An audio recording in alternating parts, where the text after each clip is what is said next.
Hello, family. Thank you for coming over to the house tonight. And just kick off your shoes and relax your feet.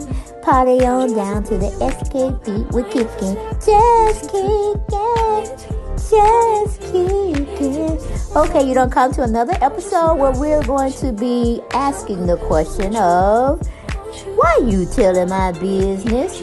Don't be telling my business. Why not? Because a can and a can, a can, and a wheel. Now we're off to...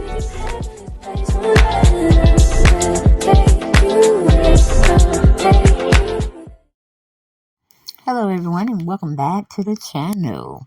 And tonight we're going to be discussing WyonnaJudd and her two daughters. But really, just to put it bluntly, we're going to just be talking about the mama who's deceased now.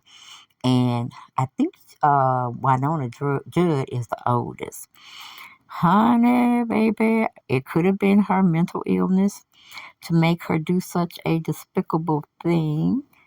Or maybe it wasn't her illness. You know, I think she suffered from mental disorder, or it was some mental disorder. She probably had Alzheimer's as well. Not really sure. But yeah, she basically disinvited her oldest daughter to her funeral. Now, where do they do that at?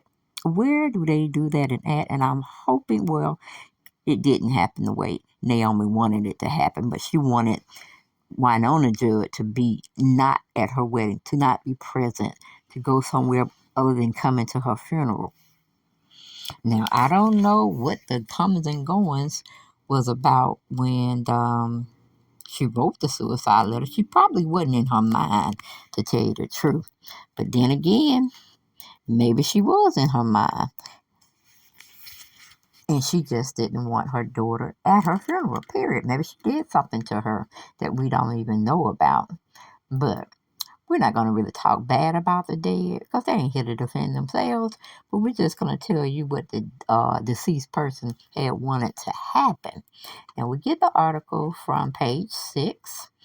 And Aaliyah Blisky wrote up the article for us to consume, in a sense, take it in our minds and deduce it with reasoning and logical evidence, maybe we could use to sort these things out of what happened and why did she feel so harshly about her eldest daughter.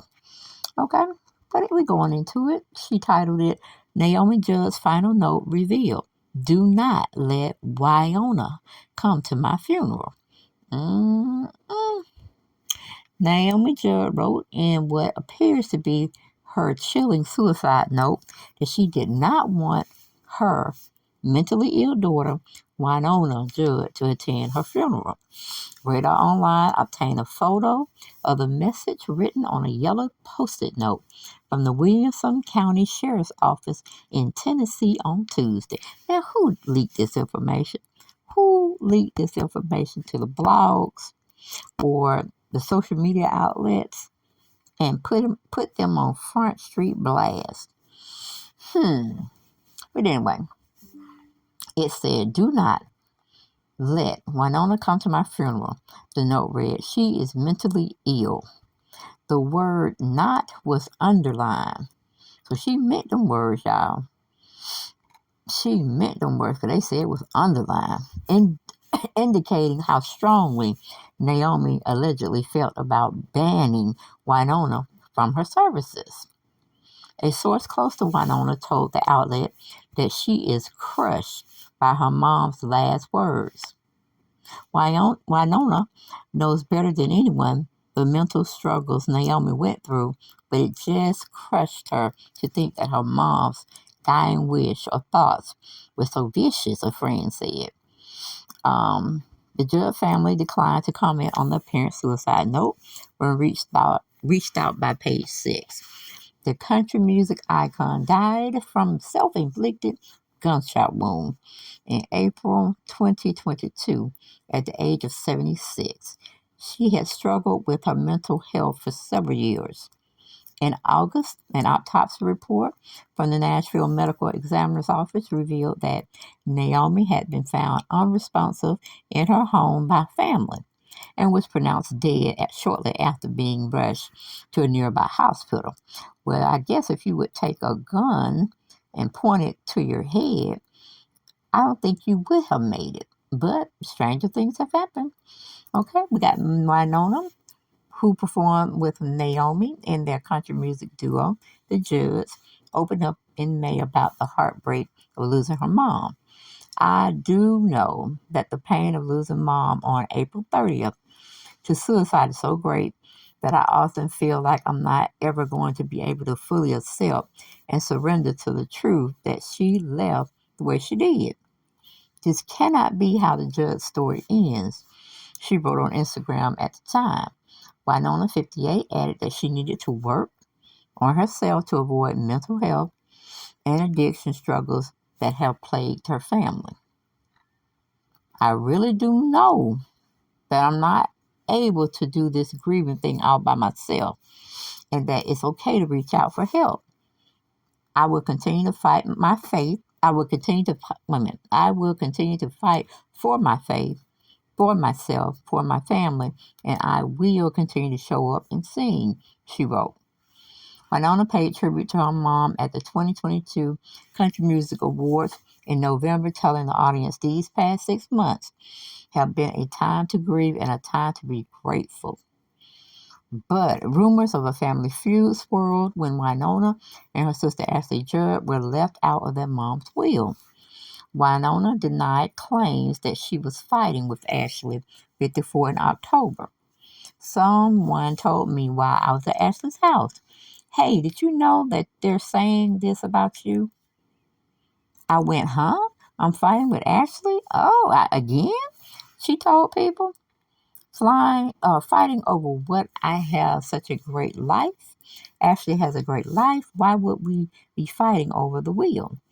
Winona even went so far to say that her mom's death had only brought her closer to her sister. Court documents previously obtained by Page Six showed that Naomi had appointed her husband, Larry Strickland, as the executor of her estate 5 years before she died. Upon Strickland's death, Winona said she and Ashley will split the estate and that she has no plans to contest the will. Well, I'm like, if Mr. Larry got all the executive power,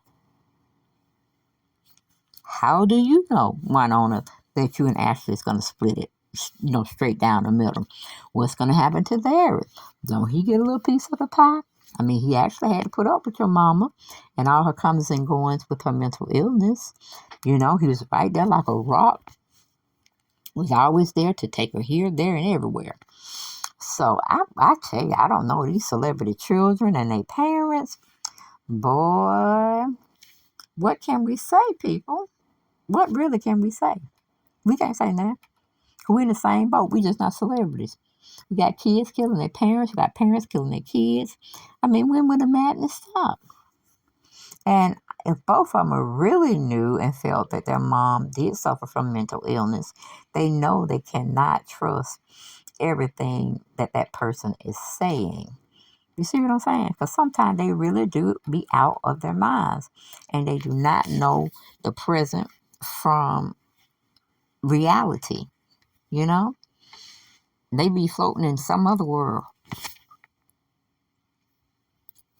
that we don't know anything about. And then when they finally come back to a state where they're recognizing their familiar surroundings, they recognizing some people, and can even get their names together. But then some things can be so foggy that they can't even navigate through their own comings and goings and their interactions that they have with other people. Because she would be meeting you for the first time in her mind, but you've known her for like 16 years. You see what I'm saying? So, and with that illness, sometimes you end up learning and knowing a lot about your past than what you actually did currently. So that is a little something, I tell you. I know they was fighting over the estate because, from my understanding, she left her husband everything. When I say everything, I mean everything. So she could have, she loved a man. She said, I'm going to leave it to him because he was there for me. In and out, good or bad, sickness and health. Bro was there. So, but I really think Larry would do the right thing. You would hope he would do the right thing so he wouldn't be deemed as looked at as, a gold digger, you know, just there for the money because you knew she was really going to end her life sooner than later, meaning she was really listening to maybe voices in her head. They were telling her to do this allegedly, and she couldn't differentiate between what's fake and what's real, what's reality and what is not reality. So let's just pray for that family. Because I know they're going through. The paparazzi watching them and wanting to know every scandalous, salacious detail of whatever they're going through. And that's when, I'm like, nah, you need to back up a little bit. You know what I'm saying? If you get them out there in the street and it can seem like they may be wanting to be approached, because some celebrities, they don't mind paparazzi at all. How they say good press is all press. You know what I'm saying? Bad press is all press. You got somebody talking about you. So that means it could be meaning all bad, but then again, it could be meaning all good. Just depends on how you want to look at the situation, what you want to get out the situation, what's true, what's false, But, yeah. I used to like how, the duet between Winona and Naomi, they could really sing, So, if I was if I was Winona, I wouldn't take it to heart because, again, you knew your mom had some type of mental illness going on and she didn't have a good grasp on it. And maybe the medication she was taking, didn't do didn't do as they felt it would do. It didn't give her any relief from the drama and the infighting she was doing with herself. So just keep her in prayer, y'all. Let's just keep the two sisters in prayer. And whatever happened, that's what, getting off the subject just a little bit. What happened to Ashley's face? Did she have some bad plastic surgery or whatever? Because like somebody beat her up, but you don't see the bruises, you just see the swelling. Because she don't hardly look like herself. Not how she looked back in the day. And Ashley's not that old. But y'all get down in those comments. Y'all let me know what y'all thought about the situation. Oh, because I know that would have hurt my feelings. I would have been feeling some kind of which way. But I ain't got no more for this story, y'all. And I will see y'all on the next video. Bye-bye.